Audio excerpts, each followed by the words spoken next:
All right. All right. Well, hello, everybody. Welcome again to the Hidden. Wow. Restart that. I'll edit that out. Yes. Hello. Welcome, everybody, back to the Ruben and Jessie podcast. We're so excited for today's episode. We have ThaiHa Sloan here with us today. And ThaiHa, how you doing? I'm doing great. I'm home in Hawaii right now, and it's just a really nice place to be in the wintertime. So I'm doing great. A lot of sun down there. I've been watching your stories and seeing. I think I've responded to a lot of them, and I'm like, where are you? Like, this is so gorgeous. Yeah, Yeah, I'm pretty jealous, but but we won't talk about that. So I want to get us started here. ThaiHa, I've been following you for a few weeks. We met through the Go for Your Win course, the Art Marcus course, and I love what you preach out there. I love what you post. Like, it's so vulnerable, beautiful words. It's very poetic. And I saw that, on your bio, you say that you're an alignment coach, and you have a pretty, in-depth story of how you got there. And what I want to kind of start with is just you, and you can start anywhere that you please, but like, what led you to become an alignment coach? And share this beautiful like vulnerability and these stories that you share in your story and your Instagram stories and your posts. I just kind of want to know where that started and what brought you here. So we can start there. Okay. Wow, it's been a really crazy journey. I have gone through a lot in my life, and one thing that I am very proud to say is that most of the things I've chosen to, some painful things, I've chosen to use them in a way that's going to help my life and not, pull me back, not dwell on it. So besides the childhood kind of difficulties I went through, my parents got divorced when I was 3, and that I went back and forth on different islands every year to live with one and then the other. And so that was, not that stable, and taught me a lot about just like adapting. And then I would say through high school, I was a wrestler. So that was my whole life. I was very intense and competitive. I went to nationals 3 times. I won states. I got runner-up at nationals. So that taught me a lot of work ethic and how to push through mental barriers, because you're capable of a lot more than your mind thinks. However, that did perpetuate some issues that I was dealing with all the weight cutting. I wrestled at 97 pounds. I'm 5'1", so my weight's around like naturally like 105, but losing 8 pounds all the time was like not easy. So that, on top of not even working through, because I didn't even understand that this was an issue, but lack of self-love, worthiness, body image issues, starting to focus on using my body to receive love, because people praised me for the control I had when I'd cut weight. And, people in Hawaii were always in swimsuits. So people would notice if you gained like a couple pounds, and they were actually like relentless with that and would comment on it. High school boys, and even the girls too, we were known by our Instagram handles back then. So it was just like, it was right when social media started coming out. Instagram came out when I was a junior, I think. So it was just a recipe for all of this stuff. And it caused me to have eating disorders, and I went through very many different stages with those. Anorexia, when I went to college, and I stopped wrestling after my senior year. I rebelled against all of the restrictiveness that I had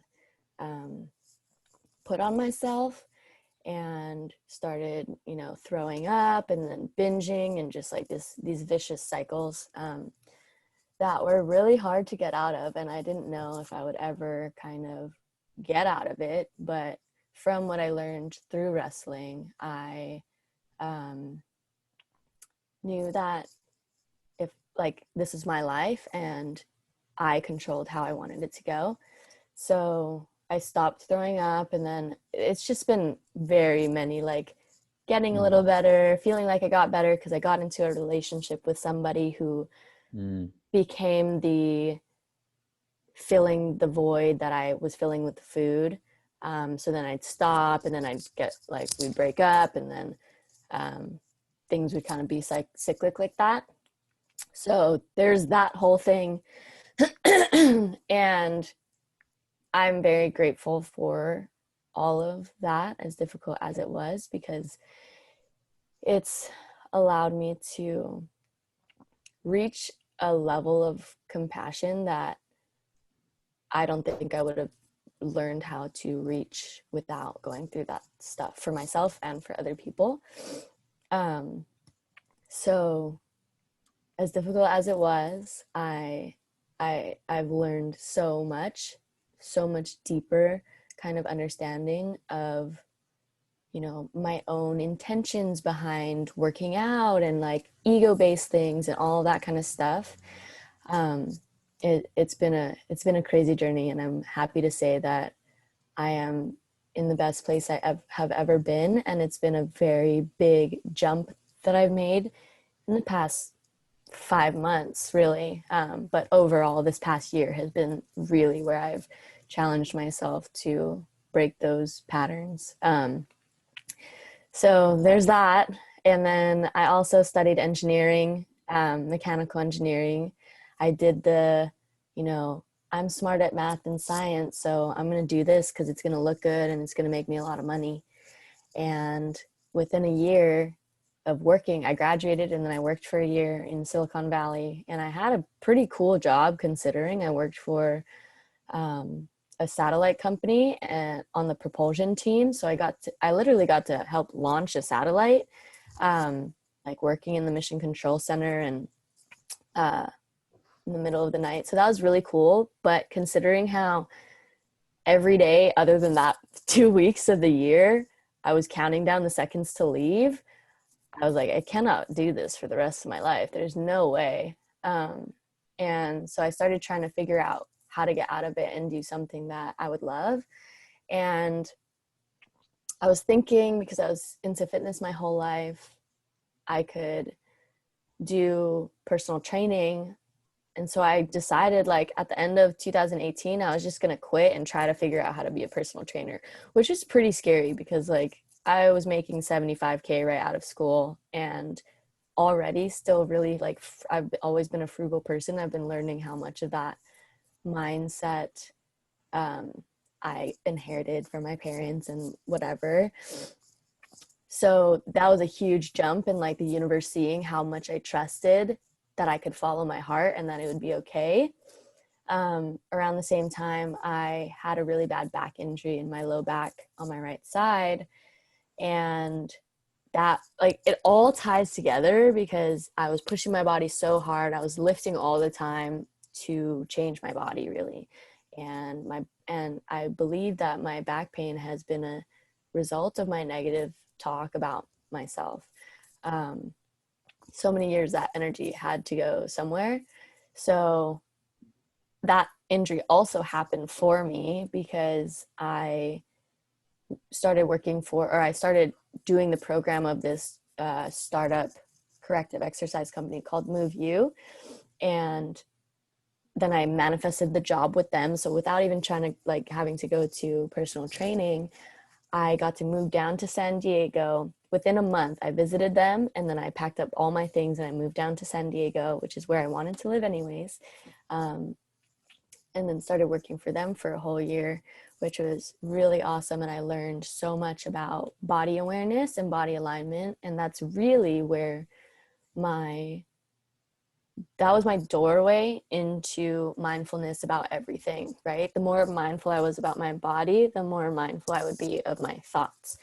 Because, you know, it's easy to go through life thinking you have no control of your body, slouching, whatever. And as I learned how important it was to hold good posture because you feel better, you feel more confident, you feel more in control, that's what I started to do with my thoughts too. And that's when I started meditating more frequently. And then after that, I started becoming I became a personal trainer at a gym where I got to do all the things I was doing online in person, which was super cool because I knew when I was in engineering and I was sitting in that cubicle alone all day inside, I was like, I'm supposed to be with people. Like my gift is like being with people and, you know, sharing like a co-nourishing relationship where we're both helping each other learn. Like that's not what I'm getting here. So the training was as much as I knew that it wasn't what I wanted to do forever. It was like you know, you look back on your life and you see how everything, no matter how out of alignment it seemed with what you wanted to do, even if you worked at like in and out, like you learn certain skills at everything that you do. So it was cool to know that though this isn't going to be something I do forever, I'm going to use it to evolve and like raise myself on certain levels of what I can learn at that job, right? So that was really awesome. And while I was doing that, I started this life coaching program, which was everything I was searching for. I started doing some Joe Dispenza meditations back in almost like a little over a year ago, November, December of last year. And 2019. And I was looking for some type of guidance like thing because I knew that I started realizing that I can't be frugal anymore with like investing in myself, because if I want to be a coach or I want to help people, I need to learn. I don't know everything. Like I need to learn from people. So I started thinking about that. And then I was also like went through a breakup and was like dealing with my body and everything again. So I was looking for something that also maybe would help me with healing that stuff. And then my Hungry for Happiness program just fell in my lap. I watched this video series that if I hadn't watched that series on the day that, you know, maybe I was struggling more, I would not be here right now. And I'm so grateful that I keep listening to my heart, even though it makes no sense sometimes. Like this program was the most money I've ever spent on anything. I spent half my savings on it. It was 10 months long. So it's like a intensive thing, but seeing the price number and then feeling how it still was like a complete yes in my body. Like I have to do this. What if I didn't do this? And this was the thing that changed my life. So I just completed that in December. So I'm a certified life coach now. Yes. And thank you. Congratulations. Thank Amazing. you. And yeah, I'm just I got furloughed from personal training in March, and it was like the best thing that happened to me because I got to work on myself and what I actually wanted to be working on. So it's been a wild ride, and the more I learn that I can trust my heart, no matter how crazy it sounds, the more everything is just happening as I wish it would and more, you know, like things are happening in my life that I couldn't have even dreamed of a year ago. And so I'm just very excited for this next year and I have no idea what's going to happen. Painful and blissful, you know, all of it I'm welcoming because I know now through the pain is where I'm going to learn the most. And so I do my best to look at those painful things in the moment with gratitude. Like my back injury came back last November. So like it's been like over a year now of like working through some of the most painful stuff I have physically. But again, another thing that happened for me because it was a huge accelerator for my spiritual journey. So yeah. that's a lot. No, that was great. Thank you for showing us that timeline. And I want to go back and sort of unpack a lot of what you talked about, especially for me. Like, there's so many. I'm sure Ruben has told you I've had my own history with eating disorders and body image, dysmorphia and stuff like that. And I see a lot of parallels between yourself and myself. So I'd really like to dig in and kind of get your perspective on some of these things. So one, it's really interesting that you had a wrestling background and that led you to a place of, starting to have body image issues. Because for me, I wasn't an athlete. I didn't have that background, but I did have a very violent childhood. And there was this violent at home with my family, but as well as like outside, the way I knew how to navigate people around me was fighting them. And so there was that energy of like aggression and this almost space you get into when you are getting into a fight, which I would assume, I've done jujitsu as well. So I would assume it's similar with wrestling, which is there's a space you get into where you feel this intense sense of control and almost presence that you can't find outside of that type of moment. So I'm wondering, do you sense that there's any connection? There might not be, but I'm just curious. Do you feel like there's any connection between that experience and then the experience you feel when because the way I would relate the two of them is there's this feeling, especially with binge eating, because that was my sort of shtick, is there's this sense of adrenaline that sometimes you get when you're binging, or this sense of like fight or flight that you can get into that's very similar to violence. And I found over time for myself that feeling was deeply correlated to the violence I experienced at home.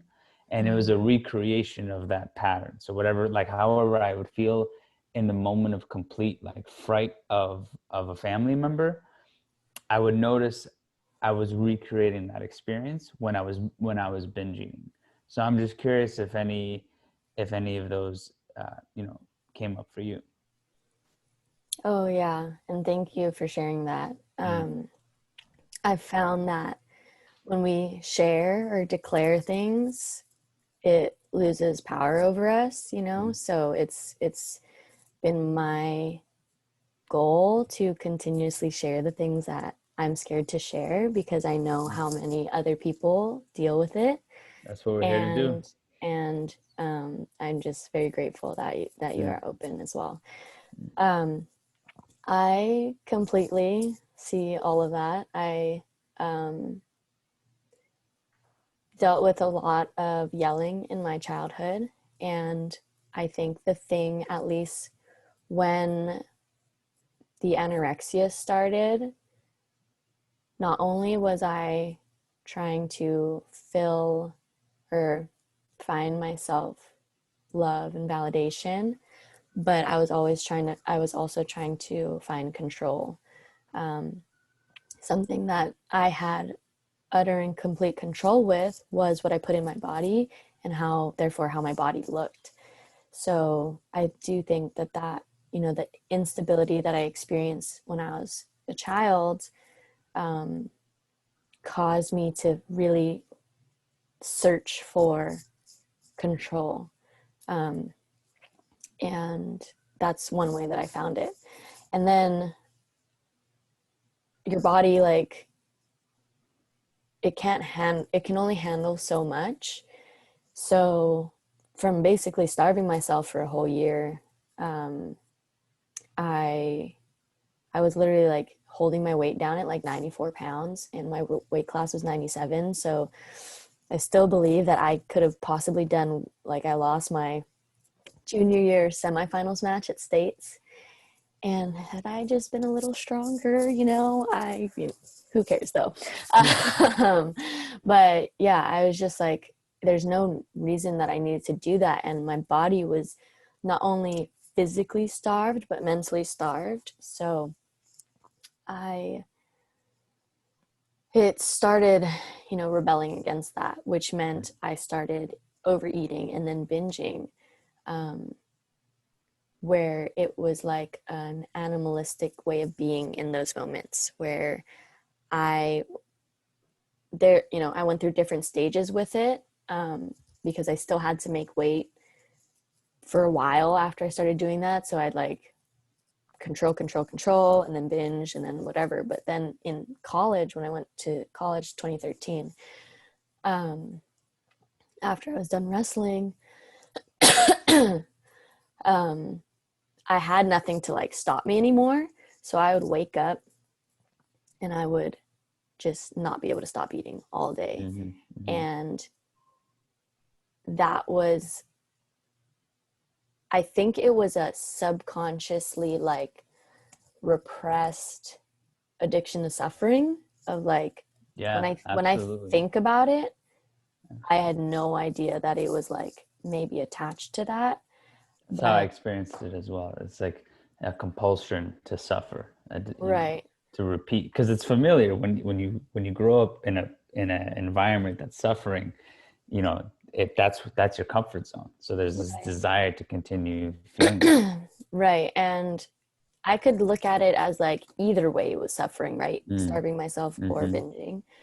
But yeah, there would be like at like moments where I'd been restricting I remember so clearly, like restricting all week in college, and then a moment where I just like a dopamine, like my body knew what I was about to allow myself finally, and I would not even feel like it was me, but go straight to the marketplace, buy all of the things I would like not eat, go into my room, hide from my roommate, and just like consume everything as fast as I could. And it was like not even enjoyable. Like I would not even really taste anything again. It was like as fast as I could, because I think I knew that it was like I was gonna like force myself to stop after.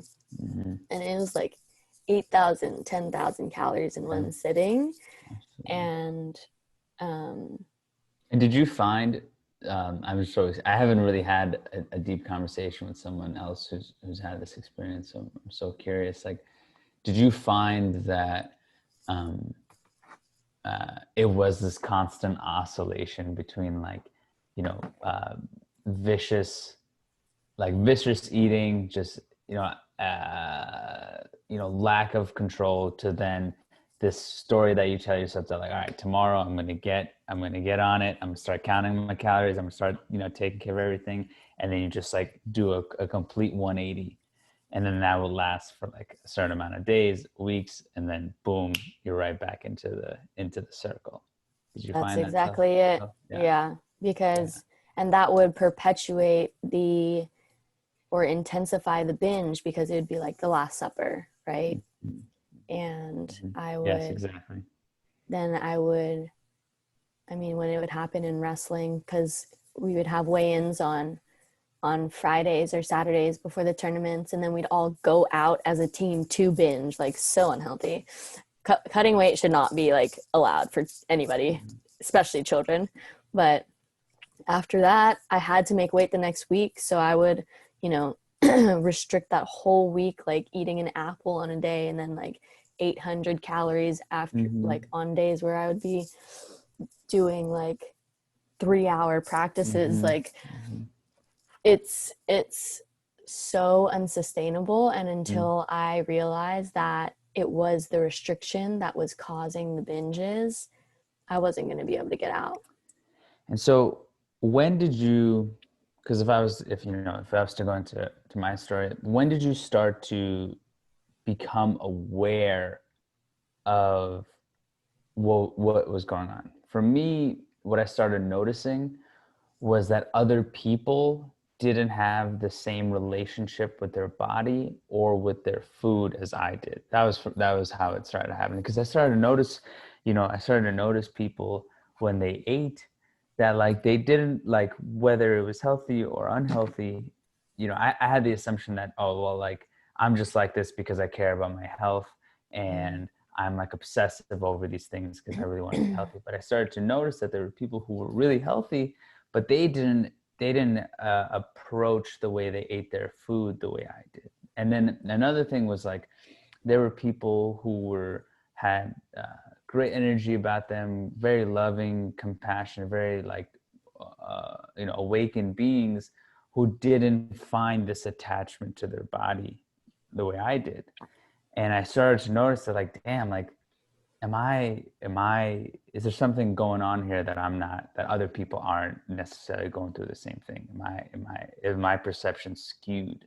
And that's when the journey of awareness began for me. So I'm curious to hear, how did that start unfolding? Because like talking about it in retrospect, it's easy to see all the little things you were doing, but when you're in it, it's way harder. So Totally. Yeah. I would say, I think my soul knew that this was something that I needed to experience, because I remember before even like anything, because my mom used to like not, like I used to not eat that much, I was small and like I just had other things on my mind.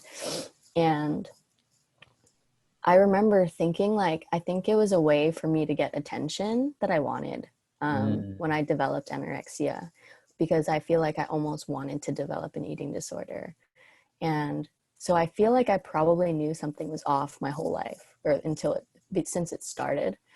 but can you unpack that a little bit? What Yeah. do you felt you wanted an eating disorder? Can you explain that? So I used to think, as I've learned more about spirituality and started finding what I believe is my truth in, why we're here, all of that stuff, it's shifted a little bit. But in the moment, I think I had some unmet needs, as we talked about, worthiness, love, attention, that were unmet since I was a kid, right? That's pretty much how we're all walking around, is with our unmet needs from when we were a kid.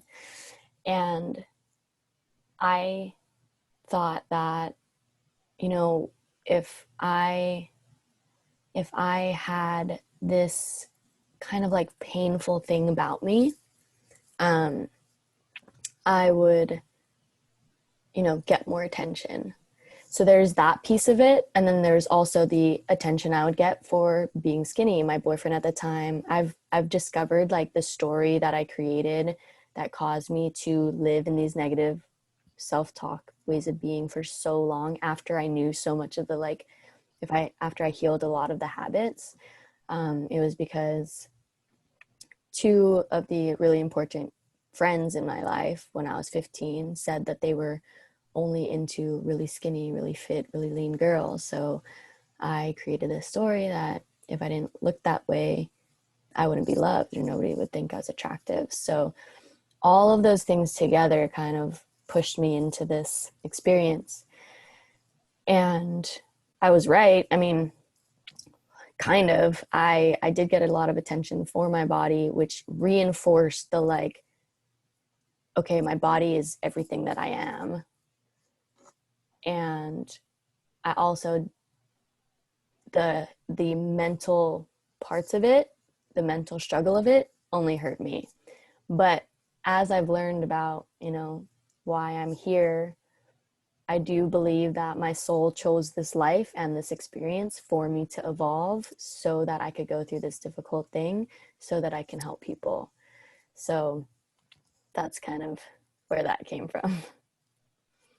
But how did you have the awareness? Like, what gave you the awareness that whether it's through the practices you were doing or whatever it is, what gave you the awareness that you're like, oh, that's something I chose to do? Because I think that's a hard Totally. hard moment for people to recognize, when all the things that they're suffering, much of it was self-inflicted. And I think that's a hard pill to swallow for a lot of people, because it's deeply, I think eating disorders are deeply victimizing. You know what I mean? You feel like such a victim. And that's why you do it. At least that was my experience, was that I wanted this sense of like not that I wanted the sense of woe was me, but the way it served me was that, oh, I could be a victim now. I can be someone who's suffering instead of someone who's taking ownership for his actions or finding new ways to deal with my emotions. So that's what I'm more curious. How did you come to that realization? So through my course, I've learned how all of this stuff that I've dealt with alcohol abuse, drug abuse, sex abuse, like all of the things, social media abuse, like all of them, they're all symptoms of the same thing. I used to think I had a food problem, I had an alcohol problem, I had, blah, blah, blah. They were all symptoms. So the more that I treated the symptoms, the more symptoms were going to just, be replaced. So getting down to the root cause, which was these needs that weren't met and my neglecting of my inner children, the more I've connected with myself and those parts of me and listen to them to hear what they actually need. Now, are these practices that you're doing? Like, are you sitting in meditation? Are you doing breath work? Yeah. What are the practices? For someone else who's maybe listening to this. Yeah. We did a lot of meditations in my class and journaling, and kind of just as I learned about these parts of me, like recognizing in my daily life, I would say one of my strongest gifts is my intense awareness all the time. I have a very, I have awareness around the subtleties now because I've been doing this work for a while. And the moment that I feel, I'm looking at my body, I don't like how it looks, like I want to control my food, watching myself feel that, and then think that, and then going into how do I feel that's causing me to think that, and where is that feeling coming from? Because really what we're doing is we're not this person in this moment right now. We are all the past versions of us acting through, thinking, and getting triggered by current experiences that we think are causing us these activations in our bodies, but they are from when we were 5 years old, right? So that's kind of where I like map things out to like, where is this actually coming from? Say somebody doesn't text me back and it pokes at a wound in me of like, oh, feeling unloved. It has nothing to do with that person. And the more that I've done that and like gone back to the root cause and like released in the moment what I think is causing me pain, I am able to just like I nurture my inner child by realizing that this is actually her and that she exists right now. And loving her. Reparenting is a huge skill that we learned, which is learning how to be the person for ourselves that we didn't have. I will physically hold myself in meditation and feel her physically, each age, whichever age I feel I need to connect to at the moment. And just holding is so powerful. Like physical touch was another need that I, feel like most of us needed more of. And we get to be everything that we've been searching for in the external world. And that's kind of the biggest thing that's helped me, is doing these types of things where I'm showing myself that. What do you say to, excuse me, what do you say to somebody who goes, what are you talking about? What is an inner child? That sounds crazy. How am I holding the 5-year-old version of myself? What are you talking about? What do you say to that person? So basically, if you would just close your eyes and imagine yourself, if you just went back to a single moment in your childhood, where you were, what you were wearing, what you were doing, who you were around, every single moment in our lives is a version of us. Every single moment. I am different than the moment just right before that when I said that, you know? So realizing that we are these multifaceted beings, and these parts of us, you can, if you just take yourself back to a moment in your past and you tap into what you felt in that moment, that is your inner child. And sure, thoughts, feelings, but the most important thing is to address the feelings, because that is basically our superpower. And a lot of people think the opposite. They think that our feelings are like the worst. And that's the biggest thing that I've been learning in my course, is how our feelings are sensations in our body that are our body talking to us. Our minds are what we've learned throughout our lives. Our thoughts are the programming that we've just, imprinted.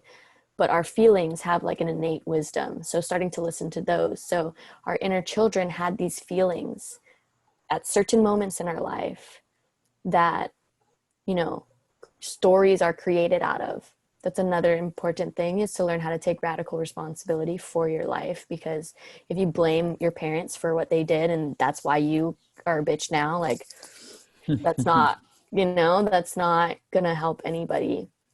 That's that same thing of playing into the victim, choosing the suffering, which again, there's nothing wrong with any of this, but once you bring awareness to it, you have the chance to shift and release unnecessary pain. So yeah, And to clarify, about the radical responsibility, it's not necessarily that we're saying that the things that happen to you, whether if you were raped or abused in any which way, that's your fault. That's not what's being said here. It's just saying that as painful as those experiences were, and as much of that's that person's responsibility for what they did to you, the most effective response moving forward, just from efficiency, not like if you just want to be able to move through this, your best option most of the time is to take responsibility for how you're responding and reacting to it, because then you could change that, but as long as another person has that grip on your experience, it's outside of yourself to do something like that. Yeah. Our experience is our complete control and creation. So we can't choose. Maybe our souls chose it, as hard as some people may be to like think that they chose their parents. But my belief is that I chose this life because this was going to allow me to learn what my soul wanted to learn in this life. But, you can't necessarily go into like, I chose my parents to fight all the time, like as the human me, but I do get to control how I react to it. And if I'm blaming somebody, if I'm unforgiving, there's an energetic cord that's allowing, anytime I think about that, to activate something in me that drops my vibration and drains my energy to that person. So if I want to resource all of my energy into myself, I gotta realize that anything anybody ever does has nothing to do with me. It's not my fault. It's not because I'm unloved. It's not because I'm unworthy. It's because they are going through whatever painful shit they're going through. And the more that I realize that, anything that I would have taken personally before, I don't. And that I do take responsibility for reacting to it in that way and choosing to root myself in my self-love and worthiness that I have built, which takes the time of nurturing your inner children and all of that. But that is how you move through life with so much more ease and grace, is you realize that everything everybody is doing is just a complete reflection of who they are, and it has nothing to do with you. And that's allowed me to have so much more peace in my life. It's so funny that y'all talking about this because I mean I've never experienced the whole binge eating thing, but once again we're talking about how everyone is on their own kind of journey on their own path, and I've come to the conclusion for myself that it's always been abandonment issues because I grew up without a dad. He wasn't around for 25 years until I hunted him down and found him and created a relationship with him. But for so many years my issue or my addiction, you want to call it, was always, being able to be with a lot of women at one time. Like, just, there was a time that I had 7 women that I would try to bring to my house every single night because I did not want to be alone. I was too Wow. afraid to be alone. And I've been in a 7-year relationship. So grateful for that because it's been like, okay, I had to forgive myself. And there's a great book called Love Yourself Like Your Life Depends on It by Kamal Ravikant. I don't know if you've heard of it. He was on the Aubrey Marcus podcast, Kamal. And books like that, have really helped me in that journey, because it's like, hey, we're all going through this thing. I love that you said, like, hey, everyone's going through their thing. Like, you know, just because you may have grown up in a family that has money or an impoverished family, that doesn't matter. Like, either or, we all have our specific pains.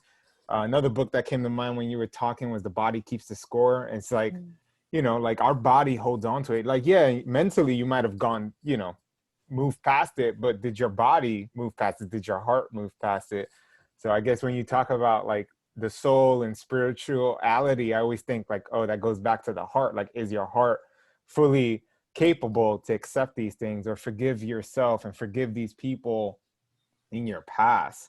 So yeah, I just had to comment on that because it was like, you guys are talking, is that this is what's coming up for me. It's like, oh yeah, my abandonment issues that still come up to this day sometimes. Mm. And it'll cause certain things to happen that, and I have that ability, and thankfully I've learned to be like, take that step like you talked about, like looking at myself behind the actual self, like taking that third look, that eagle eye vision of myself, and be like, hey, you're acting this way because your inner child is a little hurt right now. And how can you Mm. communicate that with my partner? If we're having an argument about something, like, be like, hey, my inner child is hurt right now, and he needs, this is what he needs right now. And I'm very, like you said, physical touch, like that's what I always need. Like, I'm Mhm. such an advocate. Like, I love hugs. Jessie can tell you, like, I need to have hugs like every day. COVID does not help with that.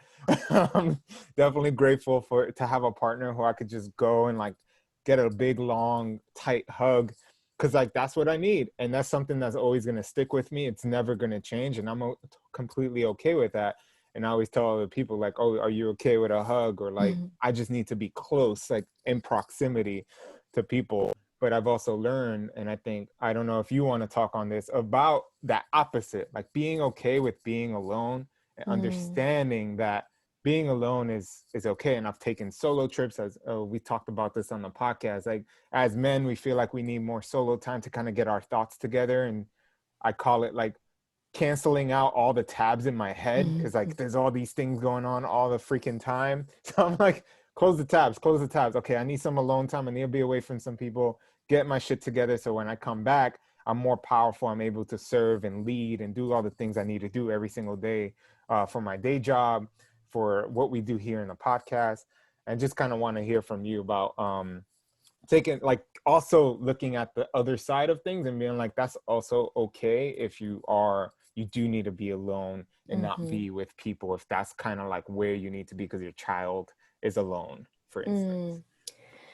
Yeah, I think the biggest thing that we are striving for is balance. Mm. And I have been quite imbalanced most of my life. Mm. Another symptom of my unmet needs was codependency.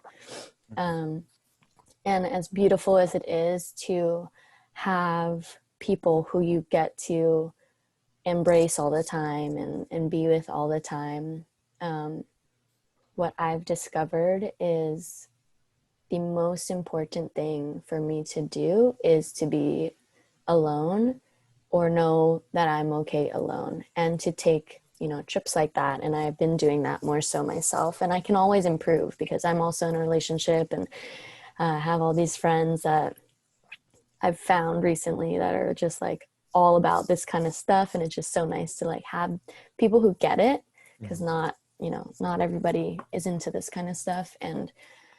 But I've found that, my mom used to always tell me she grew up in Vietnam and she escaped during the war when she was 15, and she's had a crazy life. And she used to always tell me, ThaiHa, you need to learn how to be okay alone. You're the only person that you're going to have forever. And I think what I've discovered for myself is when I am loving somebody from a place of I need you to feel okay, as like I was in most of my relationships, it was a conditional love, and I wasn't able to feel free in that love because there was this like hook that I had in these people.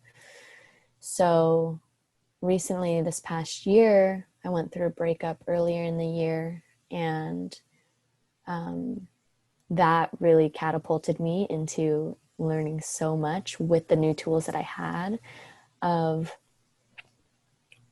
loving him for what happened.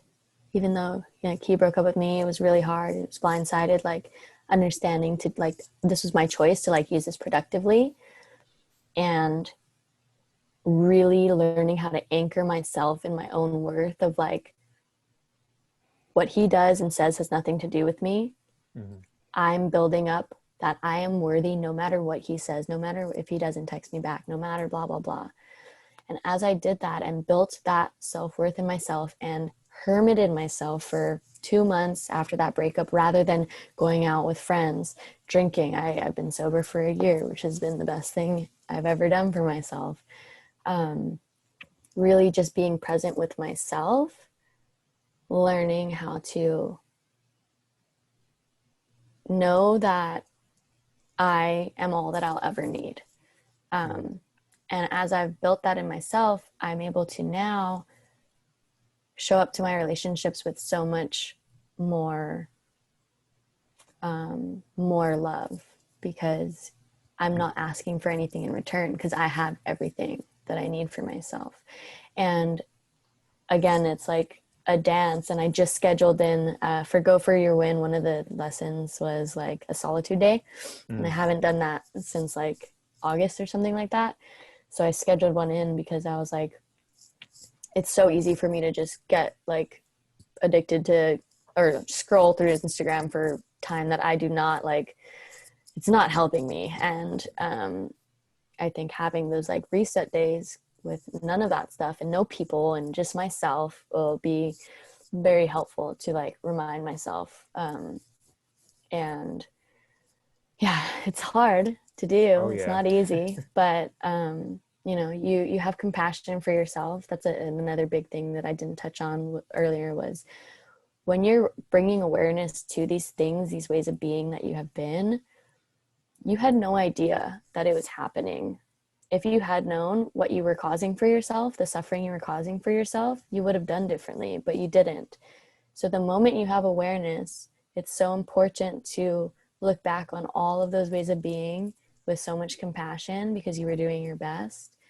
And then you have the opportunity to see, I don't need to be this way anymore. All those ways of being was actually helping me survive those times, but I don't need them anymore. So I think that's really important. Yeah, that's actually what I wanted to bring up next, was compassion, because and if you listen to everything that's has been said, when you even bring up the idea of the inner child, what's another way to frame that is compassion. Another way to frame that is to see, because when you just look at a child, there's this inherent sense of compassion because of their childlike naiveness about them, and you are a lot more forgiving and a lot more willing to allow that child to do things and to act because it's a child, right? And in many ways, we get to do that for ourselves as adults. And that's what ultimately helped me get over the hump of my, cycle of binge eating, because there was a time where, and this is still a huge part of me, which is like, I love being a hard ass. I love discipline. I love, David Goggins and Cameron Haynes and all these guys. And um, when I learned about that, that was the initial approach I took. The initial approach I took was like, I'm just going to be a disciplined person. I'm not going to fuck up. I'm not going to do this again. Like, this is it, like hard and fast, cut and dry rules. And that never worked, that never, because it was more of the same. It was more of this, like, sort of dogmatic, like either you're in or you're out, And what actually really saved me, and this was really hard. And when you, I mean, at this point, I think for everyone, for men and women, but I think there's a stigma. Well, I guess no. I guess now the stigma exists for both, because we expect women to be hard asses now as well. But just speaking from a man's perspective, there is for a long time already the sense of like what compassion is and what forgiveness is to yourself. Is like, you're just a pussy, bro. Like, you're just being a pussy. But that's actually what saved me. Like there came a point where, and I still do it to this time. Like you even mentioned this earlier. It's not like triggers ever. I mean, no, there are triggers that end up going away or just not affecting you. But as you're growing, you're always going to have something that can remind you of something, or if you feel a certain energy. Especially if it's fresh, like this has really been, similarly to you, this has only been a year and a half now, where I feel I'm in a place where I've really moved over, really maybe 6 or 7 months, where I really feel like, okay, I got this, under lock. And every time something comes up, it's not the discipline that gets me through it. It's the taking a deep breath, acknowledging how you're feeling, acknowledging that, hey man, I saw what you're about to do there. Hey man, I saw what you did there. I saw that, you just ate that thing, not because you were hungry, it's because you're emotional. Instead of like letting that drag into, more and more binging or more and more eating, in that way, because I'm such a terrible person and blah, blah, blah. It's like, hey man, that happened, but one moment out of a billion, it's all right. You keep you're moving forward, you keep doing your thing, and then it just if I accept it, I'm able to let it go. And similar to what you're saying, which is like, the more compassion you build onto yourself, that translates into your capacity to love others. Mm-hmm. But like you said, it's a really hard thing to do. And I'd be curious from your perspective, why you think that is. Why is compassion such a challenge for us to grapple with? Good question. I believe that the conditioning that we have gone through since we were born has set us up for failure. If you think about how we came into this world, when we were babies, what did we care about? Loving, eating, creating, crying, like all of just human things to do. And then we were taught, don't cry, don't get mad. You can control this, you can control that. It's good to feel this, it's not good to feel that. And it really confused us, and taught us that only these certain things are acceptable. And I'm not sure if you are familiar with the concept of yin and yang energies. Yin being feminine, yang being masculine. And we live in quite a distorted masculine society. Masculine is the doer and the giver, and the feminine is the beer, the feeler, and the receiver. And most women are in their super distorted masculine, thinking that they have to do everything for the house, everything for the family, and work. Like, it's that hustling for your worth. You have to work as hard as you can all the time, no breaks, blah, blah, blah. And that's that kind of overly disciplined. You know, there's healthy versions of all of this, and that's why balance is so important and one of our biggest challenges because of what we were dealt. But again, it's like understanding that this is what we were dealt, but taking responsibility for being in control of our life, seeing it now, and wanting to shift. So, you know, people say, like, I blame society for this. It's just the way society is, you know? If we can accept the way that things are, we are way more free to use our energy in a productive way rather than blaming. But this distorted way of being, I think, is what's caused us to almost feel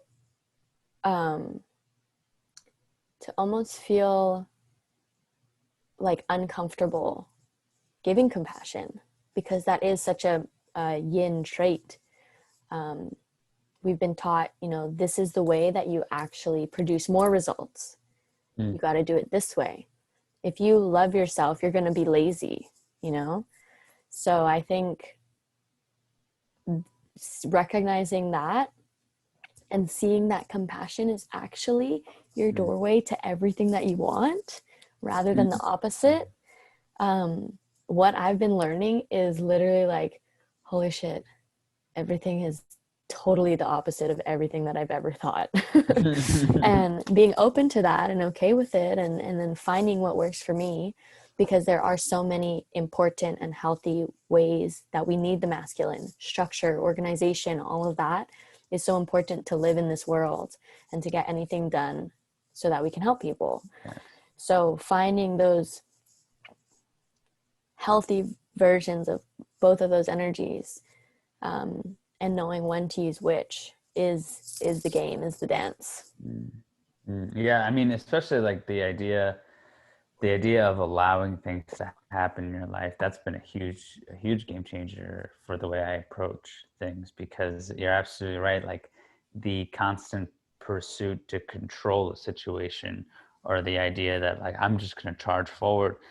I mean, that's great for survival at times, and that's great for that is great at times when you're trying to get some shit done. But to allow yourself to play in the mystery of life makes for much more entertainment and less, I would say, like, less struggle for more attainment. And that's been, like you said, it goes completely against our like high productive American minds. But as you can, if you are able to ease into it, it really shifts a lot in your life. Absolutely. Mm-hmm. So funny how you brought that up, because like me and my girlfriend did this. We have like this spirit deck thing, like animal spirit deck thing, and we were like, we're just gonna do like one of the exercises, which is called the year ahead spread. And for my birthday recently, I did one, and it was like, hey, for the month of January, you're gonna experience the dragon energy. And I was just like, ooh, that sounds badass. You know, it's a dragon.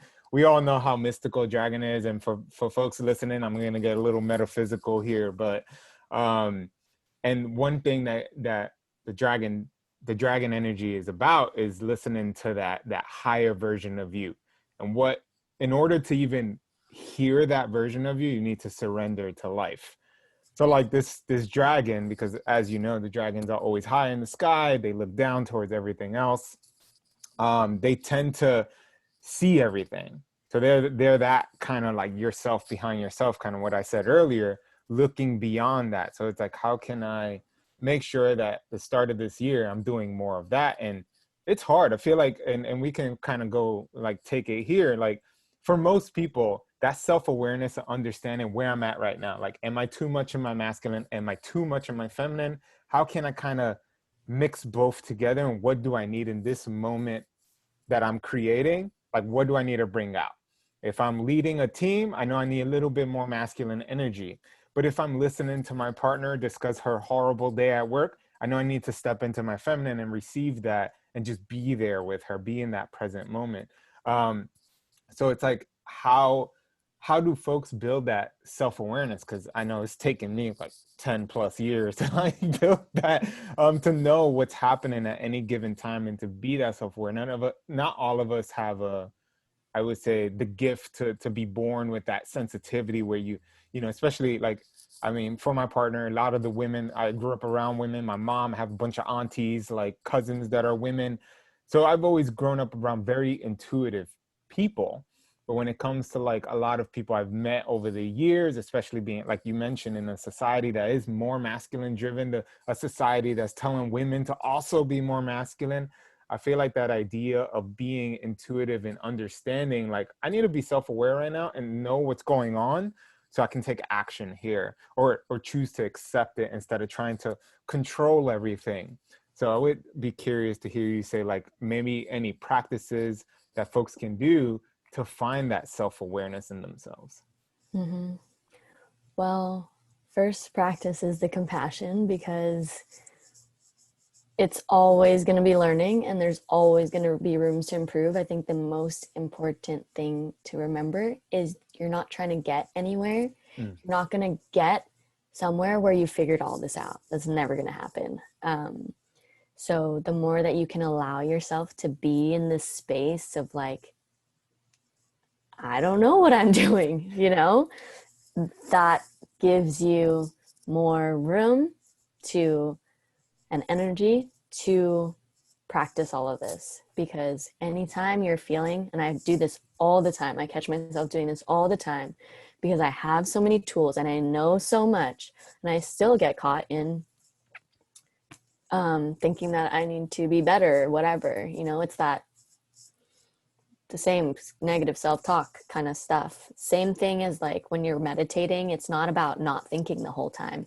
You are going to think. So allowing yourself to just realize that you're thinking and coming back is the game. It's not about, you know, having a clear mind the whole time. This is stuff that I have to remind myself all the time because I've been in distorted masculine my whole life. I mean, I wrestled, like that's very masculine sport. I was very like do as much as you can all the time, produce results, go to the gym 3 hours a day, like all these things. So the most important is to practice compassion for yourself and to detach from feeling like you need to produce results in this, because spirituality and mindfulness, it can also be like a competitive game if you allow it to be, which is not really where we want to be going. Higher self meditations have helped me a lot. Just asking myself in a moment, like, what would my highest self do right now? The more, and just like previous with the inner child stuff, like our imaginations are so powerful. Again, when we were children, we were taught, oh, imagination's not real. You have imaginary friends, those aren't real. But everything in our reality has come from our imaginations. So if we can start like imagining what it is we want to be, who would that ideal version of yourself be? What would they look like? Who would they be talking to? What kind of energy would they be radiating? What would they be doing with their time? How would they be serving people? And you start to tap into what it would feel like to be that person. Again, the feelings are the most important. You start activating that in your own body so that you have more opportunity to step into that way of being, that version of you. When you activate the feelings of your inner child, you can tap into what they were experiencing and how that relates to how you've been acting in your life now. So the more you can start imagining now, you know, in my meditations, I let my mind go crazy. The other day I was like doing one with reworking my relationship with money, because my coach, she said, imagine what money like looks to you right now. And I saw this fat, ugly, green, sleazy blob of like, it was ugly and like gross and greedy and powerful. And though I know that's not how I feel about money now, it's imprinted in my subconscious. And that's what's been kind of affecting my, ability to bring the abundance into my life. And so I chose to like realize that I was looking at it through dark glasses and shifting into what would it look like to see this through light colored glasses now. And I saw this beautiful like castle of money that I named the castle of love. So like those types of things that you can do to create the way that you want to feel, whether it just be focusing on how it feels or seeing things or hearing things, whatever it is, whatever allows you to feel what you want to feel, that's going to be what helps you shift. So that's been one of the biggest tools for myself recently. It's funny because like I did a meditation yesterday, and not while it's money related. I love that one though. That sounds like something I have to try, because I actually had a discussion about money with my partner the other day. I was just like, yeah, I know I can be very scarce and very frugal, and it definitely comes from a place of growing up poor and everything like that. So thank you for that. And the meditation that I did the other night was a power meditation. It was like stepping more into my power and my voice and all those things. And funny enough, my imagination brought up like a golden dragon, and it was like kind of circling above my head. And I had like a bow and arrow made from dragon scales, and a arrow that was made from a dragon tooth, and it was like, shoot the dragon. And I was like, why would I want to shoot that majestic creature? It's like, it's not going to hurt it. So I shot the dragon, and this is all going on during this meditation. It was a guided meditation I was listening to, and the dragon came down, like swooped down in front of me, and there was no fear, which you would think there'd be fear, but I was just like, no, I deserve to be part of this dragon. And the dragon was just like, I'm part of you. I exist within you. And the whole idea of whatever we believe what dragons can be. I know dragons have been coming up a lot in this conversation, but whatever they mean, I know that there's all the wisdom, power, all these. I'm not talking about like the disgusting, distorted power that we see in our world today. I'm talking about true power that can help society move forward and what we need so for our future children.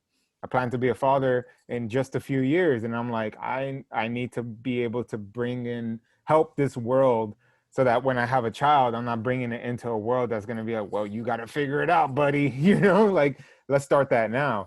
But I think those meditations and the imagination can help. And I think we've grown too much at least in America, where we've relied too much on facts and science and all these things, which is great. But I also think we're missing that mystical, magical part that exists in here that has created all these things like you mentioned. I love that you said that. The reality, all these things we have, computers, all that came from someone's imagination. They were like, well, we're going to create it. And bam, here we are. We have it.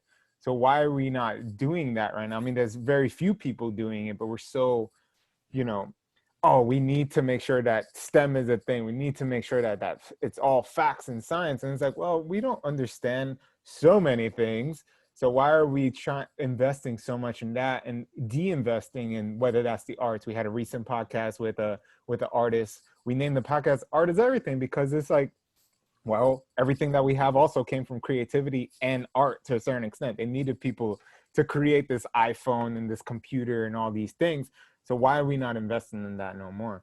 And that's been something that's been coming up for me that I'm trying to help people understand. Is like, yeah, if you're very like practical, I always say I'm 60% mystical, 40% practical, because I'm like, I want to live in both spaces, but I know that the mystical has been the most powerful aspect for me, using the imagination, meditating in these areas. But I think we need to work on that more. And do you see anything that we can do as a society, and kind of we can start closing out here, that we can start using our imagination more and live in these areas to create art in a sense, creativity? What do you think? Yeah, so this is why I love Joe Dispenza, because he is bridging science and spirituality. And I watched a movie recently called Emotion, emotion is just energy in motion. And it said the law of breaking the law of physics is running through a stoplight. You can't, if you break a law of physics, you have to rewrite physics. So if you have a phenomena that breaks the laws of physics, you have to rewrite physics to encompass that phenomena.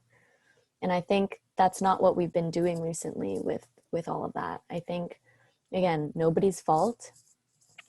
Maybe some people know that, they're trying to debunk magic or mystical stuff or whatever, but they're as much in their right as we are in thinking that we're right about this. But I think because people have been so closed, they really feel that stuff isn't real.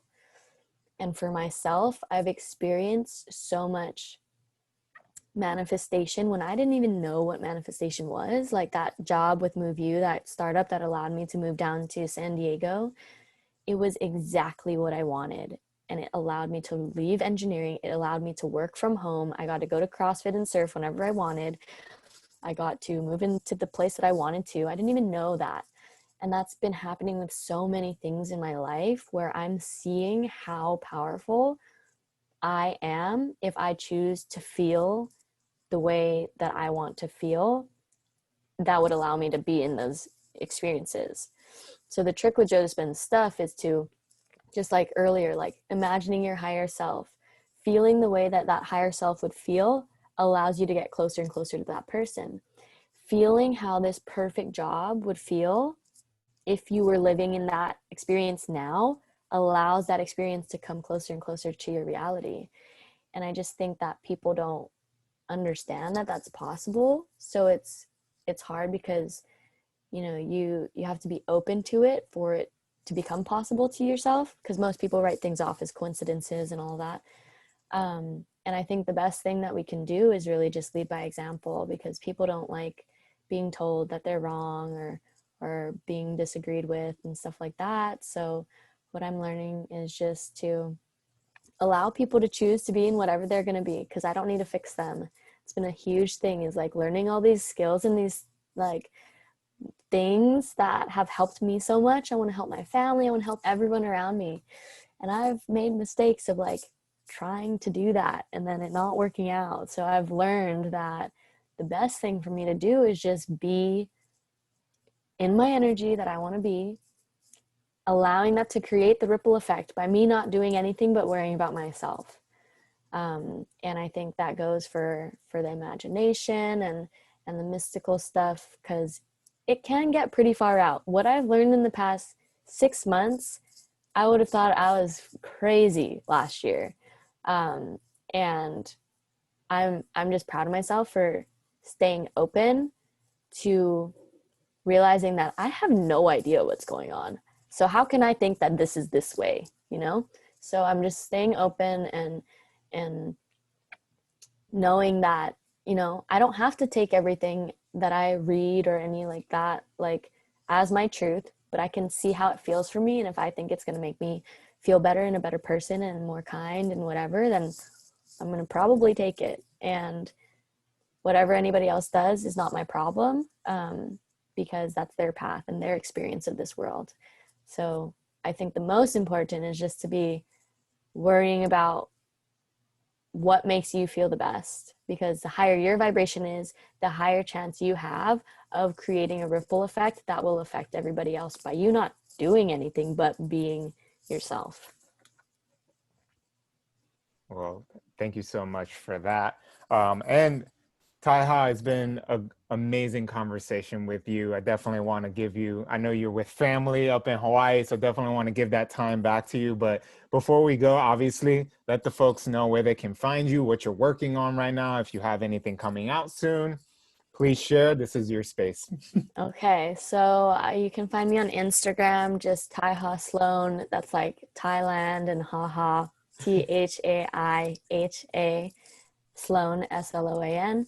You can also find me on Facebook. I post all my stuff there, and I am I've launched my one-to-one coaching program. If anybody is interested in that, it's a 6-month transformational container where I'm like in it with you. So it'll be really fun and challenging, and it's just really good stuff.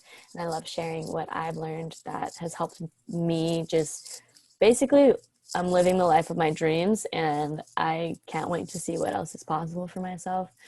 And I'm also working on creating a body awareness program for anybody, people at work, anybody who's in pain, really simple exercises with videos, stretches, stuff like that, that will help you gain more awareness on how to hold yourself in alignment all day long. And what's great about that is when your body's in alignment, everything else has more opportunity to get into alignment as well. And you just feel so much better when you feel good in your body. So those are the two things right now. And I just want to thank you guys for having me. This has been awesome. The first time I've been interviewed on a podcast myself. So I'm honored and very grateful for your shares and your beings and the work that you guys are doing. Well, thank you. And obviously all of that will be in the show notes, folks. So please check out ThaiHa on Instagram. I love everything that you post. So please continue being you, ThaiHa. I really enjoy every single thing. So with that being said, we'll close out here. Thank you so much. Yeah, thanks so much, ThaiHa. Peace.